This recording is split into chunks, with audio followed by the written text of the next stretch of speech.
बिस्मिल्लाहिर्रहमानिर्रहीम। Welcome to my YouTube channel Lemon Learning centre.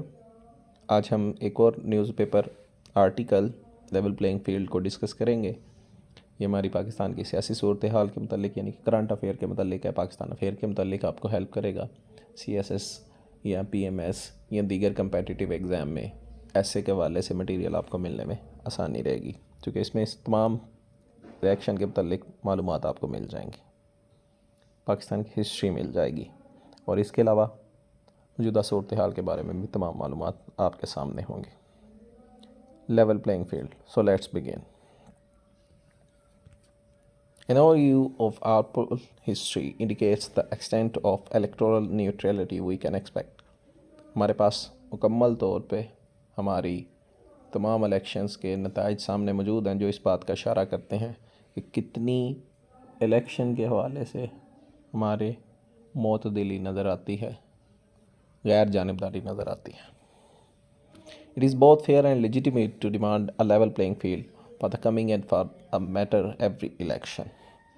ये बिल्कुल मुनासिब और कानूनी बात है कि आप लेवल प्लेइंग फील्ड इसका मुतालबा करें आने वाले इलेक्शन और हर इलेक्शन जो कि आगे हमारा मतलब जिससे होगा। The PTI being the aggrieved party since its ouster from the government in April 2022 has been at the forefront complaining about an uneven electoral playing field. Pakistan Tehreek Insaf PTI इस वक्त पिसी हुई पार्टी है जब से इसको गवर्नमेंट से अप्रैल 2022 से निकाला गया है, और ये बार बार सामने आकर इस बात की कंप्लेन शिकायत कर रही है कि उसके साथ इलेक्शन के हवाले से ज़्यादती की जा रही है, यानी उसे प्लेइंग फील्ड लेवल का नहीं दिया जा रहा। But lately the PPP, Pakistan People Party, has also been very vocal in raising its demand for a level playing field. लेकिन देर से ही चाहिए, लेकिन पाकिस्तान पीपल पार्टी ने भी अब आवाज़ उठाना शुरू कर दी है और लेवल प्लेइंग फील्ड की डिमांड शुरू कर दी है। Let us look at Pakistan's electoral journey before trying to unpack what constitutes a level playing field in the context of election. What constitutes? इससे पहले कि हम इसके बारे में बात करें कि लेवल प्लेइंग फील्ड क्या है पाकिस्तान की इलेक्शन के हवाले से, कुछ सफ़र के ऊपर नज़र डालते हैं और हमें पता चलेगा लेवल प्लेइंग फील्ड इस हवाले से क्या है। Although direct elections to 4 of the 5 provincial assemblies, Punjab, Northern Frontier Province, Northwestern Frontier Province, यानी KPK जिसे आजकल कहते हैं, Sindh and East Bengal, were held between March 1951 and April 1954. The first direct election to the National Assembly could only take place in December 1970. अगर ये 5 में से 4 सूबों में पंजाब, सिंध, सूबा सरहद जिसे आजकल KPK कहते हैं, सिंध और मशरकी बंगाल में इलेक्शन 1951 में भी हुए, मार्च अप्रैल 1954 में भी हुए, लेकिन जो पहले जो कौमी असम्बली के लिए बराह रास्त इलेक्शन हुए दिसंबर 1970 में हुए। The 1970 general election is considered the most fair and free in the history of Pakistan, तो it is only true in a relative sense. 1970 के आम इंतखाबात को सबसे साफ़ और शफाफ पाकिस्तानी तरीक़ के इंतखाबात में माना जाता है, अगरचे ये एक ख़ास तनासुर में बात की जा सकती है। As put by the late air marshal retired Asghar Khan, अगर हम असगर खान साहब के एयर मार्शल जो थे उस वक़्त के, उनके अल्फाज में बात करें, by third world standards the elections were free and fair. तीसरी दुनिया के ममालिक के मुताबिक ये इलेक्शन साफ़ और शफाफ थे। There were several complaints about the government supporting Khan Abdul Qayyum Khan's faction of the Muslim League, even materially, and the PPP loudly protested against what they saw a blatant being खुलेआम support for the rightist parties by the then information minister Nawabzada Sher Ali Khan Patodi. बहुत ज़्यादा इस हवाले से शिकायत आई government Khan Abdul Qayyum Khan के हिस्से, यानी कि मुस्लिम लीग उनके हिस्से की जो थी खान अब्दुल क़य्यूम खान वाली, उसको बुनियादी तौर पर वो सपोर्ट करती नज़र आ रही थी। और इस हवाले से पाकिस्तान पीपल पार्टी ने बहुत खुलेआम इस शक व शुबहात का ज़िक्र भी किया, और जो उस वक़्त के इंफॉर्मेशन मिनिस्टर नवाबज़ादा शेर अली ख़ान पटौदी थे, उनका सपोर्ट भी जो दाहिने हाथ की पार्टी थी उसके वाले से नज़र आया। The playing field was there for not exactly 11 even at that time. तो हम ये भी नहीं कह सकते कि प्लेइंग फील्ड उस वक़्त भी बिल्कुल एक बराबरी की शिरकत तर्ज पे था। The playing field was thoroughly uneven during the 1977 general election, when the ruling Pakistan People Party heavily rigged the election and faced the wrath of the people in the form of one of the bloodiest agitations subsequently. 1977 के जो आम इंतखाबात हुए थे वो भी कोई बराबरी की सतह पे नहीं थे। उस वक़्त की इक़्तिदार में पार्टी पाकिस्तान पीपल पार्टी, उसने भी इस इलेक्शन को बुरी तरह धांधली का शिकार किया और लोगों के गुस्से का सामना किया, क्योंकि ये बहुत ज़्यादा खून से भरे हुए, खून आलूद ये धांधली थी। The rules of the game were drastically changed by General Ziaul Haq's martial law government by restoring non-party general election in 1985 to forestall the possible victory of Pakistan People Party. बड़ी तेज़ी से या अचानक ड्रास्टिकली जनरल ज़ियाउल हक के martial law के दौर में गवर्नमेंट में जो इलेक्शन 1985 के हुए, वो चूँकि गैर पार्टी के बेस पे थे, पार्टी नहीं थी उसमें 1985 के इलेक्शन में, और मकसद इसका पाकिस्तान पीपल पार्टी को इक़्तिदार में लाना था। The playing field was heavily tilted against the Pakistan People Party during the 4th general election of 1988, when, as later publicly admitted and even regretted by the DG ISI Lieutenant General retired Hamid Gul, an alliance of anti-Pakistan People Parties bearing the name of IGI was created and officially sponsored to thwart mean fail, नाकाम बनाना, an overwhelming victory of the Pakistan People Party both at the center and in the Punjab. Pakistan के चौथे आम इंतखाबात जो 1988 में हुए, उसमें भी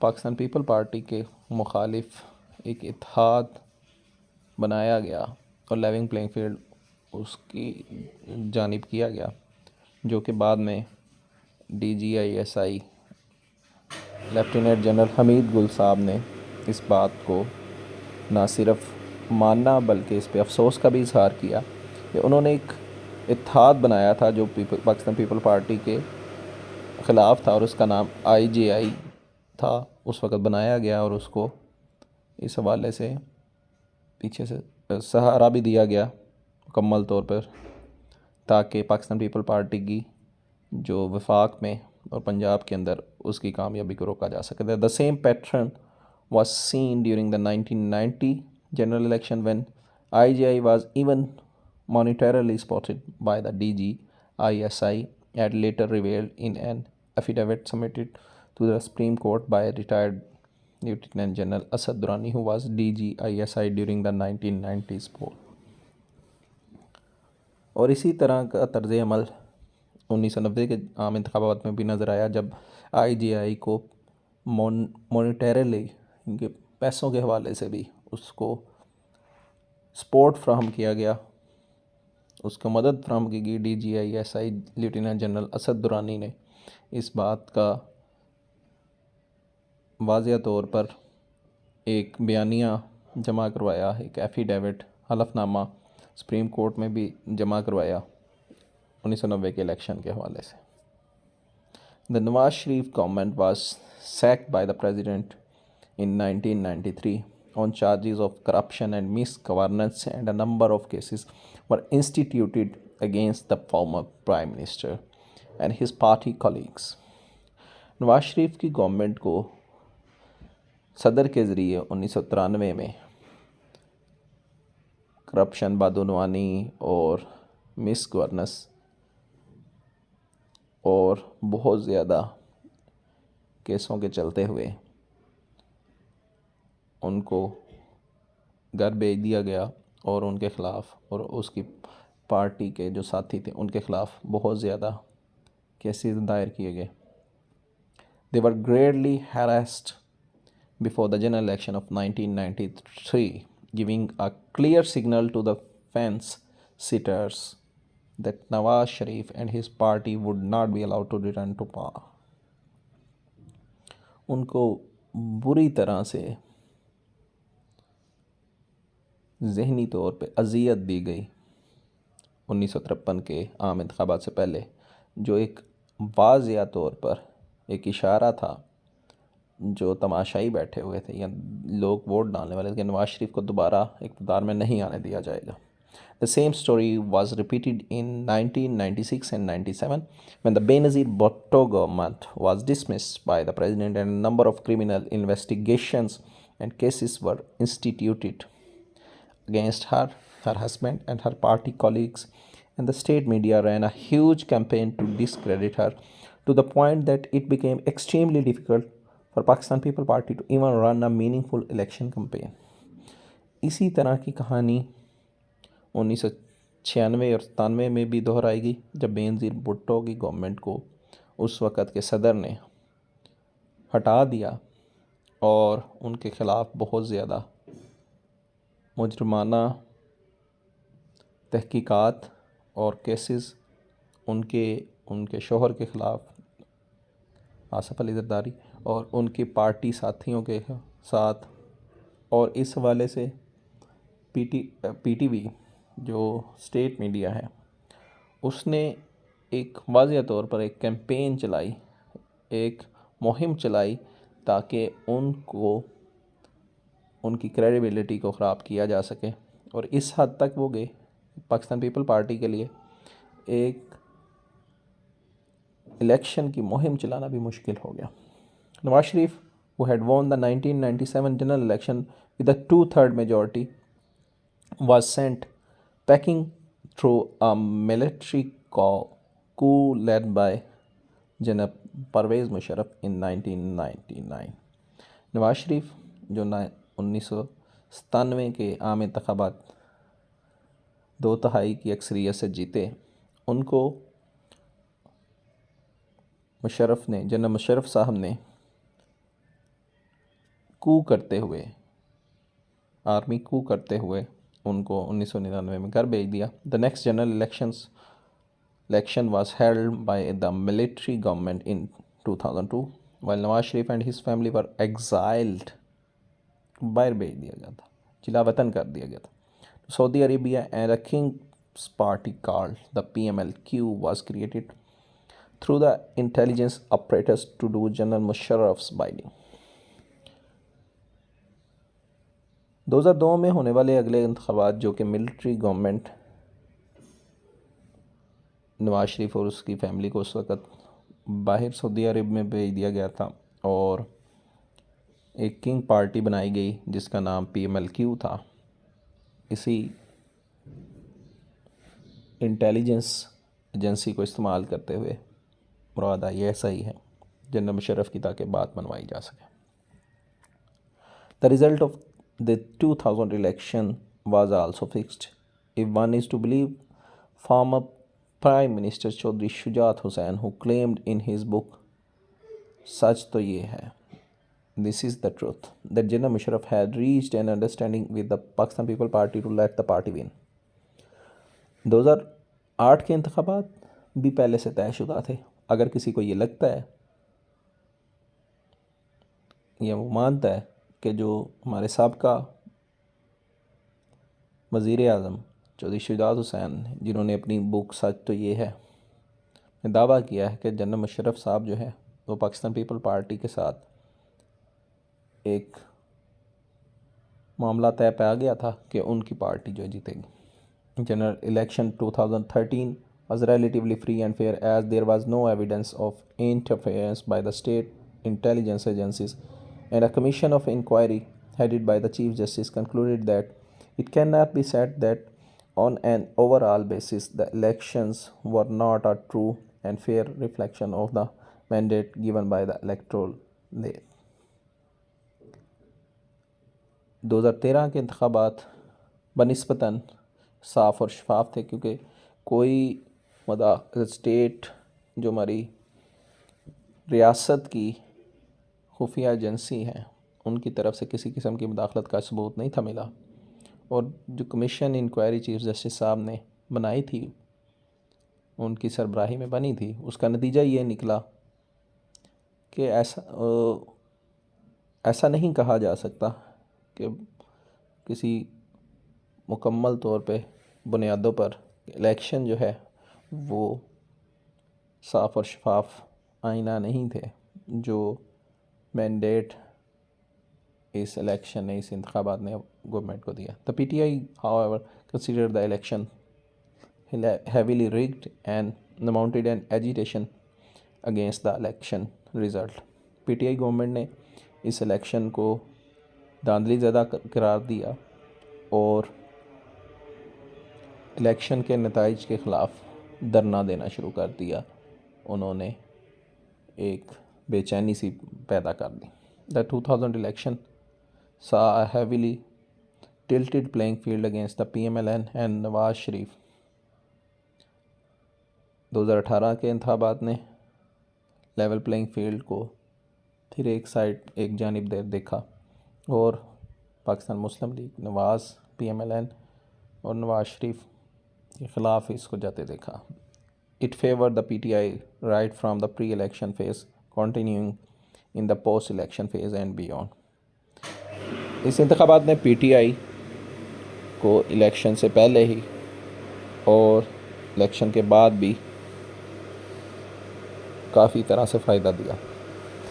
इन दिस हिस्टोरिकल कॉन्टेक्स्ट, अब चूँकि हम इस पूरे तारीख़ी तनाजुर को देख चुके हैं, it should not be difficult to infer the kind of playing field one should expect for the coming election. ये किसी के लिए मुश्किल नहीं होगा नतीजा निकालना कि किस किस्म के वो प्लेइंग फील्ड को आने वाले इंतखाबात में मुतवक्को रख सकते हैं। One has to assess how level the electoral playing field is. अगर किसी ने ये नतीजा निकालना है कि इंतखाबी लेवल प्लेइंग फील्ड क्या है, कैसे है, one can ask the following 8 question. वो कम से कम 8 सवाल पूछ सकता है। How far are the election laws even handed, किस कदर इंतखाबात के कवानीन बनाए गए हैं। Largely these are and they are not targeted at any party, और कितनी बड़ी सतह पर इनको पार्टीज़ ने इसके पर सवालिया निशान नहीं उठाया। How far is the election commission impartial and neutral. The PTI does not think it is, but the jury is still out. Election commission किस कदर गैर जानिबदार, गैर मौक़िफ़दार है। PTI को अभी भी ये नहीं लगता कि ऐसा है, और इस हवाले से हमारी अदलिया बाहर है। How neutral are the care taker governments at the centre and in the provinces. The general impression is that they are not neutral. हमारी केयर टेकर गवर्नमेंट, निगरान हुकूमतें किस कदर गैर जानिबदार हैं विफाक में और सूबों में, और आम तासुर यही है कि वो नहीं है। To what extent is justice being dispensed evenly to all political parties and leaders by the lawyer and superior judiciary, one probably needs to wait and see. किस हद तक बराबरी की सतह पर तमाम सियासी पार्टी और उनके कायदीन को आला अदलिया और निचली सतह की अदलिया से बराबरी की सतह पर उनको इंसाफ मिल रहा है, और इसके लिए हमें रुकना पड़ेगा और देखना पड़ेगा। To what extent does the state on media exercise neutrality, और रियासत को चलाने वाला जो मीडिया है वो किस कदर अपनी गैर जानबदारी दिखा रहा है। Generally it doesn't, but the outreach of the state media is limited anyway. अमूमी तौर पर ये ऐसा नहीं कह रहा, और जो स्टेट मीडिया की पहुंच है वो भी किसी हद तक दबाव का शिकार है। Are all parties given an equal opportunity to hold campaign rallies? Apparently not. क्या तमाम सियासी पार्टीज़ को अपनी इंतखाबी मुहिम के हवाले से रैलीज़ निकालने की इजाज़त मुकम्मल तौर पर है? उनको मौक़े मुकम्मल मुहर्रम कीजिए। वाज़ेह तौर पर बिल्कुल भी नहीं। To what extent do candidate face pressure if they contest on a particular parties ticket? किस हद तक एक उम्मीदवार दबाव का शिकार होता है अगर वो एक ख़ास पार्टी के टिकट पर लड़ना चाहता है? That stage is yet to comment, but reports from the field suggest that one can expect a repeat of unfair scenario of 2018। अब इसकी इलेक्शन तो अभी होने हैं, लेकिन इस हवाले से ये रिपोर्ट्स जो आ रही हैं मंजर आम पर, वो इस बात का अक्कासी करती हैं कि 2018 वाले ही मनाजर गैर जानबदारी के नज़र आ रहे हैं। How far is the delimitation of constituencies fair and without intended disadvantage to one or some of the political parties? किस कदर हल्काबंदियाँ हो चुकी हैं किसी एक पार्टी को फ़ायदा पहुंचाए बगैर या नुकसान पहुंचाए बगैर? इट इज़ प्रीमेच्योर टू से as final delimitation will be notified by end November, but apparently these don't seem to give an advantage to any particular party or parties. अभी ये कहना कबल वक्त होगा, क्योंकि अभी आखिरी हल्काबंदियाँ नहीं हुई, क्योंकि आखिरी हल्काबंदियाँ नवंबर के एंड आखिर तक हो जाएंगी। लेकिन वाज़ेह तौर पर ऐसा नहीं लगता कि ये किसी एक पार्टी को, ख़ास पार्टी को फ़ायदा देने के लिए या पार्टीज़ को फ़ायदा देने के लिए ऐसा किया जा रहा।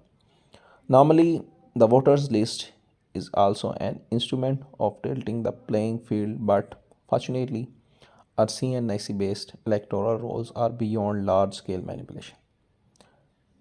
आम तौर पर वोटर लिस्ट भी एक आलाकार के तौर पर इस्तेमाल होता है कि किस तरह से लेवल प्लेइंग फील्ड को आप झुकाव दे सकते हैं एक पार्टी की तरफ। लेकिन खुशकिस्मती से हमारे शनाख्ती card, computerise national ID card CNIC, उस बेस पर, उस बुनियाद पर जो इंतखाबात होते हैं उसको इतने लंबे पैमाने पर, इतने बड़े पैमाने पर उसको मैनिपुलेट नहीं किया जा सकता।